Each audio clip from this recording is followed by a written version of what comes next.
Notre objectif sera de raconter un souvenir de voyage. Regardez bien ces images parce que vous allez devoir répondre à quelques questions.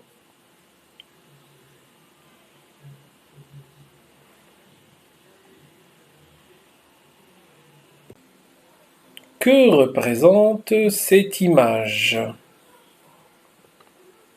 Au premier plan, nous pouvons voir une famille composée d'un père, d'une mère et d'un enfant.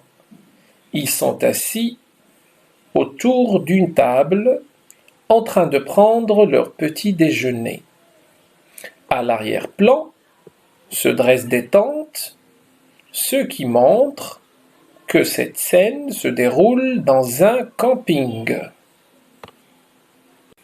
Alors, que pouvez-vous dire sur cette image? Cette image met en scène la famille dans un espace naturel en train de prendre des photos avec des cascades comme arrière-plan. Que montre cette illustration?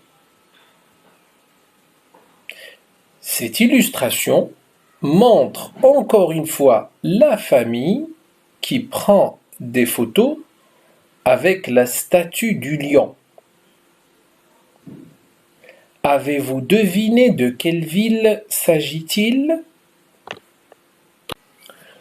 Que peut-on dire alors sur l'ensemble de ces images? L'ensemble de ces images évoque un voyage à la ville d'Ifrane. Connaissez-vous d'autres endroits à visiter à la ville d'Ifrane? Parmi les endroits les plus visités à la ville d'Ifrane, on peut citer le lac Aoua. C'est un lac qui est situé à peu près à 15 km de la ville d'Ifrane. C'est un très grand lac entouré d'une ceinture de peupliers. Les visiteurs y trouvent calme et quiétude. On trouve aussi les sources d'Omrbi'. Ce sont ces sources qui alimentent le plus grand fleuve du pays. Quand vous voyez sur l'image, au bord de l'eau qui coule, se dressent des restaurants traditionnels.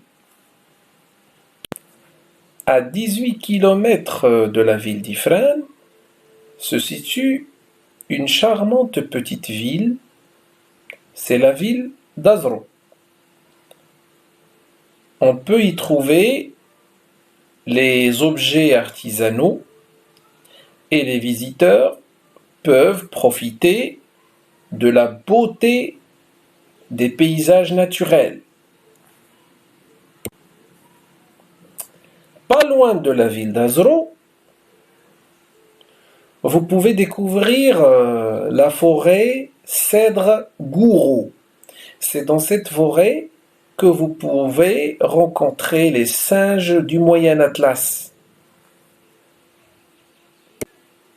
Il y a aussi un endroit très intéressant à visiter à la ville d'Ifrane, c'est la station de pisciculture de Ras El-Ma. C'est dans cette station qu'on fait l'élevage des truites. À cet endroit, vous pouvez découvrir les techniques d'élevage des poissons. Maintenant, après avoir vu ces quelques endroits que les visiteurs de la ville d'Ifrane peuvent voir pendant leur séjour, essayons de répondre à la consigne suivante. Tu es parti en voyage avec ta famille, vous avez passé une semaine dans un camping à Ifrane. Raconte votre séjour, parle des lieux que tu as visités, forêts, parcs et de ce que vous avez fait dans cette ville. N'oubliez pas que pour raconter un souvenir de voyage, il faut situer les personnes, les objets dans l'espace et situer les actions dans le temps. Et pour cela, il faut employer les marqueurs spatio-temporels. Nous pourrons prendre comme modèle le récit suivant. Les vacances dernières, j'ai voyagé avec mes parents à la ville d'Ifrane. Une fois arrivés, nous nous sommes rendus au camping. C'est l'endroit où nous avons résidé. Tout y était propre et bien organisé. Nous avons d'abord dressé notre tente et nous nous sommes reposés du trajet que nous avons fait. L'après-midi, nous nous sommes baladés au centre-ville. Nous avons pris des photos avec la statue du lion, appelé autrefois le gardien de la forêt. J'ai beaucoup apprécié le calme et la beauté des jardins. Le deuxième jour, nous sommes allés à Ain Vitel. Cet endroit magnifiquement beau avec sa forêt et ses cascades d'eau ruisselantes. Nous y avons passé toute la journée. Les 2 jours suivants étaient inoubliables, car nous avons fait la visite de la ville d'Azro, située à 18 km de la ville d'Ifrane. C'est une charmante et accueillante ville. Là-bas, j'ai acheté des objets artisanaux comme cadeaux pour mes amis. Non loin de là, j'ai rencontré les singes dans la forêt Cèdre Gouraud. J'étais heureux d'entrer en contact avec ces primates du Moyen Atlas. Par la suite, nous avons pris la route de Khénifra pour nous rendre aux sources d'Omarbie, qui alimentent le plus grand fleuve du Maroc, le fleuve Omarbie. Dans les restaurants traditionnels qui se dressent au bord de ces sources, nous avons dégusté le délicieux tagine berbère.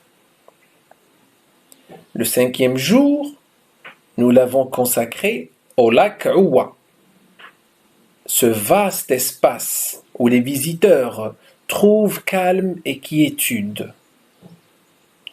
Le jour d'après, nous nous sommes dirigés vers la station de pisciculture de Ras Lma. Des techniciens nous ont informés sur les étapes et les techniques de l'élevage de la truite. Nous avons quitté Ifrane le 7e jour pour rentrer chez nous, portant avec nous que de beaux souvenirs d'un voyage inoubliable. J'espère que vous allez pouvoir raconter votre souvenir de voyage. D'ici là, je vous dis au revoir et je vous donne rendez-vous prochainement dans une nouvelle